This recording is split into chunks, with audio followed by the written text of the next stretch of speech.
Hello everyone, welcome back to my channel. तो चलिए आज शुरू करते हैं एक new interesting chapter number 2, forms of business organisation. तो अब तक हम इतना तो समझ ही गए हैं कि बिजनेस क्या होता है। एक इकोनॉमिक एक्टिविटी जिसे एक वर्कर रेगुलरली परफॉर्म करता है, क्यों? To earn profit. आज हम देखते हैं कि उस बिजनेस की कौन सी अलग अलग फॉर्म्स हैं। सबसे पहले ये एक पर्सन है, इसके खुद के एक करियाना की शॉप है। इसकी खुद की एक शॉप है जिसको ये खुद ही अकेला मैनेज करता है, खुद ही उस शॉप को चला रहा है, उसका खुद ही अकेला मालिक है। तो ये क्या हुआ? Sole proprietorship. कौन सी फॉर्म हुई ये? सोल प्रोप्राइटरशिप, जिसे आप सोल ट्रेडर भी बोल सकते हो, जो एक अकेला पर्सन अपने बिजनेस को मैनेज करता है। अब ये हैं कुछ फैमिली मेंबर्स, जो फैमिली मेंबर्स मिलकर अपने बिजनेस को मैनेज कर रहे हैं, अपने बिजनेस को चला रहे हैं, उसको हम क्या बोलते हैं? Joint Hindu family business. ये सिर्फ इंडिया में ही ये फॉर्म पाई जाती है और ये एक ओल्डेस्ट फॉर्म ऑफ ऑर्गेनाइजेशन है जिसमें फैमिली मेंबर्स मिलकर अपने बिजनेस को चलाते हैं और मैनेज करते हैं। For example Tata sons private limited, ये किसके एग्जाम्पल है? ज्वाइंट हिंदू फैमिली बिजनेस की। अब बात करते हैं ये कुछ पर्सन्स। ये जो पर्सन्स हैं ये मिलकर आपस में प्रॉफिट शेयर करते हैं, लॉस शेयर करते हैं, मिलके पैसा लगा रहे हैं, मिलके काम कर रहे हैं। ये क्या है? पार्टनरशिप फर्म, जिसमें दो या दो से ज़्यादा पार्टीज मिलके एक एग्रीमेंट करती हैं। ठीक है, वो कौन सी हुई? हमारी partnership firm. For example red bull and GoPro, Apple and master card, ऐसे और बहुत सारी एग्जाम्पल्स हैं। ये क्या है? पार्टनरशिप। अब ये बहुत सारे पर्सन्स हैं, ये सब कौन है? ये सब इन्वेस्टर्स हैं, शेयर होल्डर्स हैं, जो पैसा लगाते हैं। और ठीक है, ये जो बिजनेस जो शेयर होल्डर्स, जो इन्वेस्टर्स मिलकर चला रहे हैं, ये क्या है? Joint stock company. नेक्स्ट बात करते हैं कोऑपरेटिव सोसाइटी, जैसे Amul, Indian farmers fertiliser cooperative limited, जिसे हम IFFCO भी बोलते हैं। ये किसके एग्जाम्पल्स हैं? कोऑपरेटिव सोसाइटी की। ये जो थे ये चार, इनका मेन एम क्या था? प्रॉफिट को अर्न करना। लेकिन जो कोऑपरेटिव सोसाइटीज हैं ये एक वॉलंटरी एसोसिएशन है, जो किसके लिए स्टार्ट करते हैं? ये लोग आपस में मिलते हैं, ज्वाइंट होते हैं, क्यों? For welfare. इनका प्राइमरी गोल वेलफेयर करना होता है। ये उसके एग्जाम्पल्स हैं। क्लियर हुआ? जब एक पर्सन अकेला अपने बिजनेस को मैनेज कर रहा है वो कौन हुआ? Sole proprietorship. जब फैमिली मेंबर्स मिलकर अपने बिजनेस को मैनेज कर रहे हैं, चला रहे हैं, वो है हमारा joint Hindu family business. For example Tata sons private limited. जब दो या दो से ज़्यादा पर्सन्स मिलकर एक एग्रीमेंट करते हैं, पैसा लगाते हैं, प्रॉफिट्स शेयर करते हैं आपस में, जैसे कि red bull and GoPro, Apple and master card, ये है पार्टनरशिप। जस्ट जहाँ पर शेयर होल्डर्स इन्वेस्टर्स मिल पैसा लगाते हैं, इनकी तरफ से जब वो काम चल रहा है तो वो क्या है? ज्वाइंट स्टॉक कंपनी, जिनका मेन एम वेलफेयर करना है, जो कि एक वॉलंटरी एसोसिएशन है, जैसे कि अमूल एंड IFFCO। ये होती है कोऑपरेटिव सोसाइटीज। ये तो थे इनके शॉर्ट इंट्रो। आज इस वीडियो में हम लोग कवर करेंगे सोल प्रोप्राइटरशिप डिटेल में। अपकमिंग वीडियोस में हम ये सब को भी डिटेल में कवर करेंगे। सो चलिए शुरू करते हैं सोल प्रोप्राइटरशिप। उससे पहले अगर आप इसका स्क्रीनशॉट लेना चाहते हैं तो आप ले सकते हैं। तो आपको बेसिक इन्फॉर्मेशन तो सभी फॉर्म्स की पता चल गई है। अब डिटेल में समझते हैं सोल प्रोप्राइटरशिप क्या होता है। तो मैंने क्या बताया था कि ये एक पर्सन है, ठीक है, जिसके खुद की करियाना की शॉप है। ये खुद ही उस शॉप को मैनेज, खुद ही उसको कंट्रोल कर रहा है अकेला ही। तो ये क्या हुआ? Soul trader. जब एक अकेला पर्सन अपने बिजनेस को मैनेज और कंट्रोल कर रहा है तो वो क्या हुआ? Soul trader. फॉर एग्जाम्पल आपने अपने घर के पास भी देखा होगा कोई स्टेशनरी की शॉप, कोई करियाना की शॉप, जहाँ पे एक अकेले अंकल अपने बिजनेस को चला रहे हैं, तो वो क्या हुए? वो सोल ट्रेडर हुए। फीचर्स की बात करते हैं। फॉर्मेशन एंड क्लोजर, मतलब इस बिजनेस को स्टार्ट करना और ख़त्म करना। ये जो फॉर्म है इसको स्टार्ट और एंड करना बहुत इजी है। फॉर एग्जांपल मैं एक स्टेशनरी की शॉप ओपन करना चाहती हूँ, मैं जो ये बिजनेस करना चाहती हूँ इसको मुझे स्टार्ट करने के लिए कोई बहुत हार्ड लीगल फॉर्मेलिटीज़ को पूरा करने की ज़रूरत नहीं है। सिंपल मैं अपनी शॉप की रजिस्ट्रेशन करवाऊँगी और अपना बिजनेस स्टार्ट करूँगी। ऐसे इसको बंद करने के लिए भी मुझे कोई लीगल फॉर्मेलिटीज़ इतनी पूरी करने की ज़रूरत नहीं है। नेक्स्ट बात करते हैं लाइबिलिटी। जो सोल ट्रेडर होता है उसकी जो लाइबिलिटी होती है वो अनलिमिटेड होती है। क्या होती है? अनलिमिटेड। मतलब फॉर एग्जांपल ये जो पर्सन है, जो ये सोल ट्रेडर है, इसने अपना बिजनेस स्टार्ट करने के लिए बैंक से मान लो इसने 50 लाख का लोन लिया था। अब इसने जो 50 लाख का लोन लिया, अब इसको रीपे तो करना ही पड़ेगा। फॉर एग्जांपल इसको बिजनेस से इनकम कितनी हुई? 20 लाख रुपीस की। अभी भी 30 लाख बच रहा है ना, जो इसने बैंक को देना है। अब बैंक वाला इसके रिश्तेदार तो है नहीं जो इसको माफ़ कर देगा कि कोई बात नहीं, तू 30 लाख रहने दे।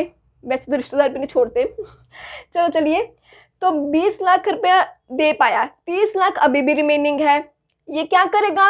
अपने बिजनेस के जो एसेट्स हैं उनको बेचेगा। एसेट्स पे चलो इसने बेच दिए, पहले इनकम से 20 लाख पूरे किए, एसेट्स बेचकर 20 लाख मान लो और इसके पास आ गए, टोटल 40 लाख इसके पास अब आ गए हैं। देने कितने थे? 50 लाख। अभी भी 10 लाख रिमेनिंग है जो इसको देने हैं बैंक वालों को। तो इस केस में अब वो बैंक क्या कहेगा? बिजनेस का तो हो गया काम, वहाँ से अब 40 लाख ही दे पाए, लेकिन हमको तो बाकी के 10 लाख भी लेने ही है। तो अब ये क्या करेगा? इसको क्या करना पड़ेगा? क्योंकि इसकी लाइबिलिटी अनलिमिटेड है तो इसको अपनी पर्सनल प्रॉपर्टी में से देना पड़ेगा। चाहे फिर इसको अपना घर बेचना पड़े, अपने घर के एसेट्स बेचने पड़े, लेकिन इसको उनका पूरा का पूरा पैसा देना ही पड़ेगा। अगर इसकी लाइबिलिटी लिमिटेड होती फिर बस बिजनेस तक का ही केस है, उसके लिए उसको पर्सनल प्रॉपर्टी से कुछ नहीं देना पड़ता अगर लाइबिलिटी लिमिटेड हो तो। लेकिन सोल ट्रेडर की लाइबिलिटी अनलिमिटेड होती है, तो इसीलिए अगर बिजनेस एसेट से, बिजनेस से ये पूरा पैसा नहीं चुका पाया तो वहाँ पर इसको अपनी पर्सनल प्रॉपर्टी में से जो पर्सनल एसेट्स हैं वो बेचकर पैसे पूरे करने ही पड़ेंगे। ठीक है, नेक्स्ट बात करते हैं sole risk bearer and profit. यहाँ पर क्या है कि ये क्योंकि पर्सन अकेला है, ये अकेला पर्सन है ना, तो अब जितना भी इसको प्रॉफिट होगा ये कौन हमको बांटेगा क्या? ये बिल्कुल भी नहीं। अकेले ने इतनी मेहनत से बिजनेस चलाया है, ठीक है, तो प्रॉफिट जितना हुआ ये खुद अकेला ही रखेगा। तो जितना भी प्रॉफिट है वो सारा किसके हिस्से जाता है? इसी के खुद की पॉकेट में ही। लेकिन क्योंकि जब प्रॉफिट अकेले लिया है तो अगर घाटा हुआ तो वो भी कोई इसके साथ शेयर क्यों करेगा? तो जितना भी कोई रिस्क होता है, कोई भी इसको लॉस होता है, तो वो भी इसको अकेले को ही बेयर करना पड़ता है। इन शॉर्ट सारा का सारा प्रॉफिट भी इसका, सारा का सारा लॉस भी इसका। प्रॉफिट हो गया तो इसके मजे, लॉस हो गया तो क्या करेगा बेचारा, फिर रोएगा। नेक्स्ट है कंट्रोल। जो ये सोल ट्रेडर है, क्योंकि ये अकेला खुद का मालिक है, तो सारा का सारा कंट्रोल जो होता है बिजनेस का वो इसके अकेले के ही हाथों में है। इसकी मर्जी है, ये जैसे अपने बिजनेस को चलाना चाहता है चला सकता है। No separate entity. लॉ की नज़रों में ये और इसका बिजनेस दोनों एक ही है। जो कंपनी होती है ना वो सेपरेट लीगल एंटिटी मानी जाती है, कंपनी को एक अलग से आर्टिफिशियल पर्सन माना जाता है। लेकिन जो सोल प्रोप्राइटरशिप है इस केस में ऐसा नहीं होता। इस केस में बिजनेस और बिजनेस का जो वो पर्सन है जो सोल ट्रेडर है दोनों को एक ही माना जाता है। हमने अभी ऊपर पढ़ा ना कि इसकी लाइबिलिटी अनलिमिटेड है। अगर बिजनेस का कोई घाटा है तो इसको अपनी पर्सनल प्रॉपर्टी से देना पड़ता है, क्योंकि यहाँ पर लॉ की नज़रों में बिजनेस और ये बंदा दोनों एक ही माने जाते हैं, दोनों अलग अलग नहीं माने जाते। Lack of business continuity. अब ये अकेला पर्सन है, मान लो ये दिमाग हिल गया, ये मेंटल हो गया, बीमार हो गया, इसको जेल हो गई या फिर इसकी डेथ हो गई, तो बिजनेस कंटिन्यू होगा नहीं। ये जो सोल ट्रेड बिजनेसेस होते हैं ये 50-50, 100-100 साल नहीं चलते हैं। ये जब तक वो पर्सन खुद है तब तक बिजनेस है, ये नहीं रहा तो बिजनेस भी नहीं रहा। ठीक है, तो आई होप इसके फीचर्स आपको क्लियर हो गए होंगे। बात करते हैं इसके मेरिट्स की। सबसे पहले आते हैं क्विक डिसीजन मेकिंग। इसमें जो डिसीजन है वो क्विकली लिया जाता है। अगर मैं बात करूँ पार्टनरशिप फर्म की, उसमें 1 2 3 4 5 कितने सारे पार्टनर्स होते हैं। 2 मान गए, 2 अभी रूठे बैठे हैं, 1 तक अभी बात नहीं पहुंची है। डिसीजन लेने में डिले होता है, जितने ज़्यादा लोग उतना ज़्यादा डिसीजन लेने में डिले। ये तो अकेला बंदा है, जैसे दिमाग में इसके कोई आइडिया आया फट से अपना आइडिया उसने कर दिया इम्प्लीमेंट।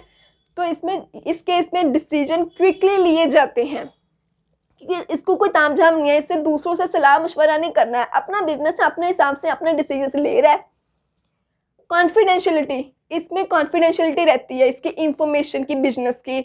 अब पार्टनरशिप में हो सकता है ना कि कोई पर्सन, कई बार ऐसा भी तो होता है ना कि थोड़ा डिसऑनेस्ट हो जाता है, ठीक है, वो आपके साथ चीटिंग कर जाता है, आपको धोखा दे जाता है, आपकी इंफॉर्मेशन लीक कर सकता है। कंपनी में बहुत सारे लोग हैं, कुछ नहीं पता कौन लीक कर दे इंफॉर्मेशन, लेकिन यहाँ पर ये अकेला है, ये अपने सीक्रेट्स किसी के साथ शेयर नहीं करता है, अपने अकाउंट्स पब्लिश नहीं करता है, तो इसकी इंफॉर्मेशन इसके पास ही रहती है। तो यहाँ पर इंफॉर्मेशन के लीक होने के चांसेस बहुत ही ज़्यादा कम होते हैं, ना के बराबर ही होते हैं।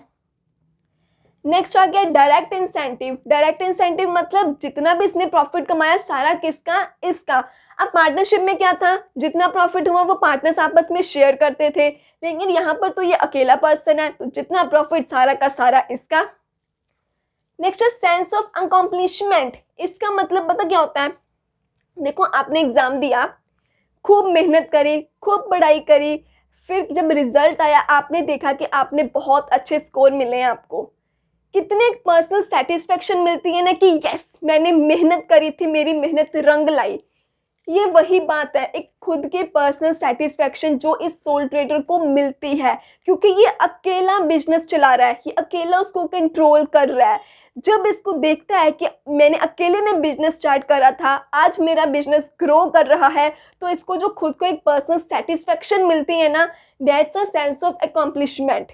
एक खुद पे मान करना, प्राउड करना, यस ये मेरा बिजनेस है, इसको मैंने चलाया, अपने दम पे चलाया है, ये वो बात है, ठीक है।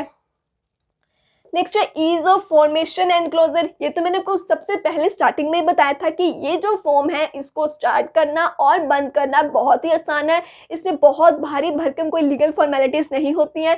रजिस्ट्रेशन करवाओ, अपना बिजनेस स्टार्ट करो। हाँ, कुछ केसेस ऐसे होते हैं जहाँ पे आपको लाइसेंस लेने पड़ते हैं, अदरवाइज जैसे बाकी फॉर्म्स हैं इसमें इतनी ज़्यादा फॉर्मेलिटीज लीगल नहीं होती हैं। अब फायदे हैं तो यही, कुछ ना कुछ नुकसान तो होंगे ही, तो इसके डीमेरिट्स पढ़ लेते हैं। सबसे पहले लिमिटेड रिसोर्सेज, कहते हैं लिमिटेड सेविंग्स एंड बोरोइंग्स। अब एक अकेला बंदा है, वो खुद का कितना का पैसा लगा सकता है अपने बिजनेस में, मुझे बताओ कितने की उसके सेविंग वो लगा सकता है बिजनेस में, या एक अकेले पर्सन को कितना की लोन वो ले सकता है अकेला पर्सन। तो इसलिए यहाँ पर जो रिसोर्सेज है वो लिमिटेड रह जाते हैं। नेक्स्ट है लाइफ ऑफ बिजनेस कंसर्न, जो कि हमने यहाँ ही पढ़ा था कि इस जो बिजनेस का एक ये भी इसका नेगेटिव पॉइंट है कि ये बिजनेस बहुत सालों तक नहीं चलते हैं, जब तक वो ओनर है तब तक ही बिजनेस है, ये नहीं रहा तो इसका बिजनेस भी ठप। अनलिमिटेड लाइबिलिटी, वही बात, अनलिमिटेड लाइबिलिटी की वजह से क्या है कि इसको अपनी पर्सनल प्रॉपर्टीज जो इसके पर्सनल एसेट्स होते हैं इसको वो भी बेचने पड़ जाते हैं। मतलब बिजनेस में घाटा हुआ तो घर भी साथ में खतरे में आ जाता है, इसको घर तक बेचना पड़ जाता है। क्यों? क्योंकि इसकी लाइबिलिटी क्या है, अनलिमिटेड है। नेक्स्ट है लिमिटेड मैनेजरियल लाइबिलिटी। अब एक अकेले बंदे के लिए क्या सब कुछ मैनेज करना आसान है? फाइनेंस भी देखना, मार्केटिंग भी करनी, सारा कुछ अकेले ने देखना, कितना का देख लेगा, कितने देख लेगा, मुश्किल है ना इसके लिए। तो यहाँ पर क्या लिमिटेड मैनेजरियल लाइबिलिटी होती है, क्योंकि एक अकेला पर्सन बहुत हद तक सब चीज़ें अकेले मैनेज नहीं कर सकता है, इसलिए लिमिटेड ही रह जाता है। तो ये था सोल प्रोप्राइटरशिप। तो आई होप आपको ये फॉर्म अच्छे से समझ में आ गई होगी। अपकमिंग वीडियो में बात करते हैं जॉइंट हिंदू फैमिली बिजनेस के। इस वीडियो के रिगार्डिंग आपको कोई भी डाउट हो तो आप कमेंट सेक्शन में पूछ सकते हैं। इसके अलावा आप इंस्टाग्राम पे भी फॉलो कर सकते हैं, वहाँ पर भी आप अपने डाउट्स जो है वो पूछ सकते हैं। एंड इंस्टाग्राम का लिंक आपको डिस्क्रिप्शन में मिल जाएगा। एंड जो चैप्टर नंबर 1 की जितनी भी वीडियोस हैं उसकी प्लेलिस्ट का लिंक भी आपको डिस्क्रिप्शन में मिल जाएगा। वीडियो अच्छी लगी तो प्लीज़ लाइक करें, अपने फ्रेंड्स के साथ भी शेयर करें और चैनल को सब्सक्राइब करें। Thank you.